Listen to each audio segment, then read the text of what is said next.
Haya jamani, karibuni tena. Kiwanja hiki hapa kimepimwa kabisa, beacon ya serikali hiyo hapo, square mita 675. Kipo katika eneo zuri kabisa, hakuna tambarare, hakuna bonde kubwa, lakini pia kiko eneo zuri, kiko Kibaha mjini, mkoa wa Pwani, eneo au mtaa wa Sofu. Unaona jirani huyo hapo, pagare lake hilo hapo. Lakini umeme unaotumika nyumbani ni huu hapo. Jirani mwingine huyu hapa, transformer hiyo hapo, na upande wa huku pia majirani wapo wengi. Majirani pia wengine hawa hapa, unaona nyumba hizi hapa zote. Hizi zote watu wanakaa, maji na umeme vipo, na shule iko nyuma ya hizi nyumba.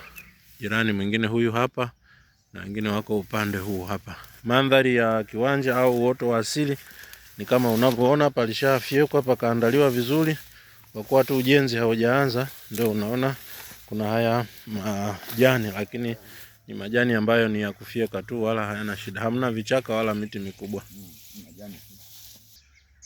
Kwa hiyo upande wa huku mashariki huku ndio unaona jirani mwingine huyo hapa, umeme ule pale, nyumba yake hapa. Kwa hiyo kiwanja kimepitiwa sehemu mbili na barabara kubwa ya mtaa. Unaona hapa tunapopita ni barabara ya mtaa, lakini kwa sababu hakujajengwa kipande hiki, basi watu wanapita ngambo ile kule ya pili. Lakini mandhari ya uwanja ndio kama hii hapa unavyoiona. Ni sehemu nzuri sana inayojengeka, mtaa wa Sofu hapa Kibaha mjini. Ukitokea Dar es Salaam unaingilia mkono wa kushoto, picha ya ndege, njia ya kwenda magereza, unanyosha mpaka mtaa wa Sofu. Ndio hiki kiwanja kinapatikana kama unavyoona. Kwa hiyo barabara ya mtaa ni hii hapa.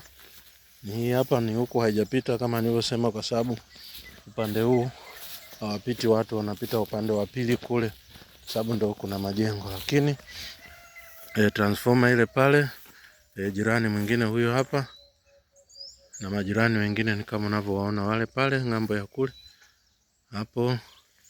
Mwingine huyo hapo, pagare lake hilo hapo, nyumba ile pale nyingine. Wote hao nao kuonesha wanaishi, umeme na maji vipo. Kwa hiyo karibu sana kwa mtu anayetaka kiwanja ambacho kimeshapimwa, kiwanja ambacho hauhitaji kung'oa visiki wala miti makubwa, ni kufyeka tu tayari unaanza ujenzi. Asante sana kwa kutazama.